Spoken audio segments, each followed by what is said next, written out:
And now, these three things remain: faith, hope, and love. The greatest of these is love.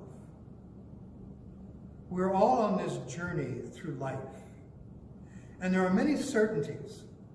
Some are pleasant, some are harsh. But listen to this statement: pain is inevitable. Misery is optional. Pain is inevitable. Misery is optional. We can choose to embrace the hope and to believe in God's promises. We can choose to believe God can provide the help that we need just when we need it. We can choose to entrust our life, our problems to Him. We choose. Opportunities, I believe, are presenting themselves. They may not be or look like it was before, but they're still available. Joyce Myers made this statement here: don't be afraid of change, because it's leading you to a new beginning. Absorbing the right amount of sunlight has many positive physical and mental benefits for us. While living in Paris, in the summer, for Judy and I, was very refreshing. The trees were green, the parks were green, the flowers were everywhere, and people were happier. I don't say people were happy because I found that for the most part people were not happy in Paris, but they were happier in the summertime. Winter was quite different. Everything was quite different. It was gray. The buildings were gray. The trees were gray. The sky was gray. People were gray. And whenever the sun would come, it would warm our hearts. And if that wasn't enough for us, well, there was always the possibility of a vacation in sunny, warm, friendly Nice, in the southern part of France. We all know that the right amount of sunshine has benefits, such as lowering blood pressure. And not only does sun help with the production and stimulation to produce the production of vitamin C in our bodies, but also what is called nitric oxide. This benefit was discovered at the University of Edinburgh by the Scots. The Scots understand the importance of sunlight, even limited sunlight. You see, on average, they have in Edinburgh 129 days of sunlight per year. They also have, on average, 130 days of rain. We here in Manitoba, on average, have 316 days of sunlight per year. We are blessed. Sunlight also improves bone density, improves brain function, especially for those over 65. It improves sleep quality, it enhances the immune system, and it improves mood, which is something I probably use from time to time. Just though when we feel that normalcy is something in the distant past, feeling the pain of isolation, that it may never end, hope always shines its light into that dark tunnel of despair. You see, God has a way of showing up just at the right moment to bring encouragement and hope. Peter and 7 of the disciples go out fishing. They fished all night and they caught no fish. And then Jesus shows up. Mary and Martha are grieving the loss of their brother, Lazarus. And then Jesus arrives. There are several thousand people to feed and only one basket of fish.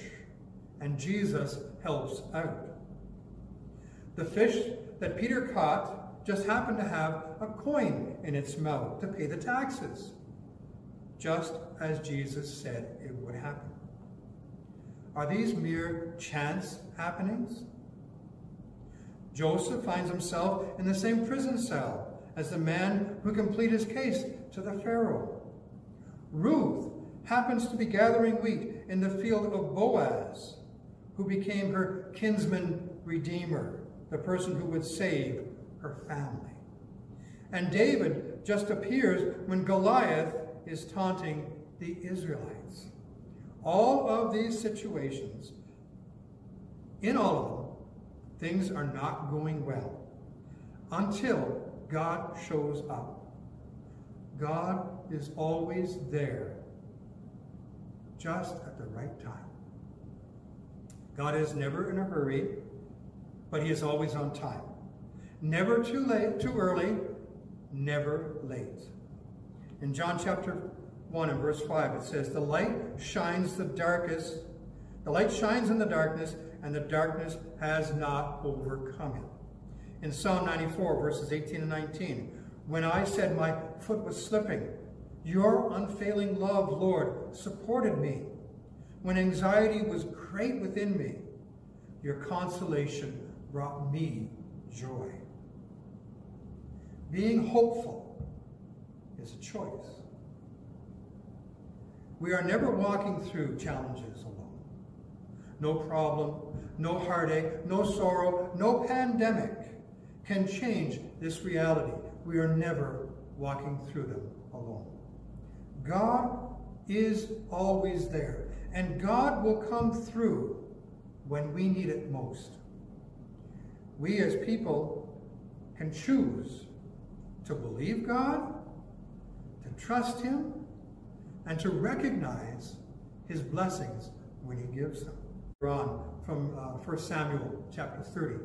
We're actually looking at 1 Samuel chapter 29 and chapter 30.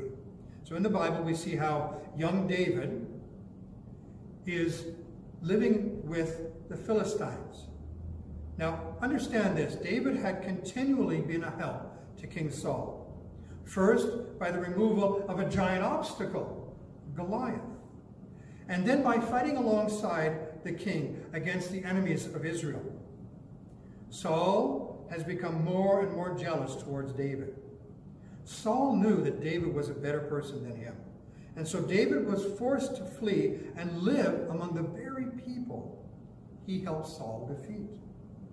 David and his army were living among a local Philistine leader. Saul was still hunting to kill David and his men. Now the Philistine leader, where David lived, trusted David. But the other Philistines did not fully trust David. I mean, after all, why would they? Perhaps they had this little song running through their head that had been sung. Saul has slain his thousands, and David his tens of thousands. And so they had good reason not to fully trust David.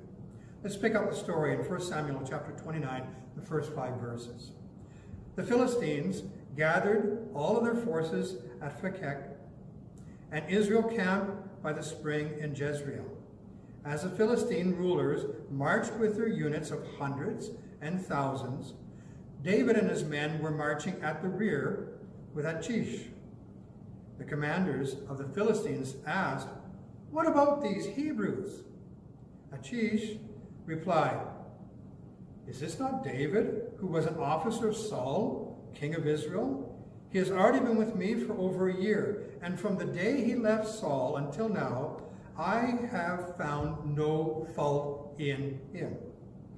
But the Philistine commanders were angry with Achish and said, "Send him back, that he may return to the place you assigned him. He must not go with us into battle, or he will turn against us during the fighting.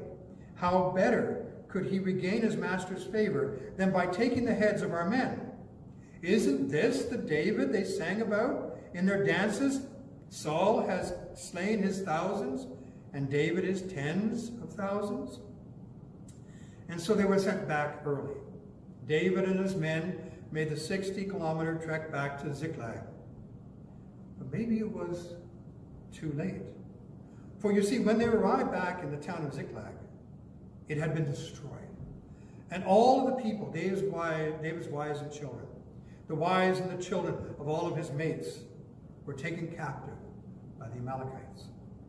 Was David too late? Was God too late? Well, let's pick up the story. Chapter 30, verse 1 to 3. David and his men reached Ziklag on the third day. Now the Amalekites had raided the Negev and Ziklag. They had attacked Ziklag and burned it, and had taken captive the women and everyone else in it, both young and old. They killed none of them, but carried them off as they went on their way.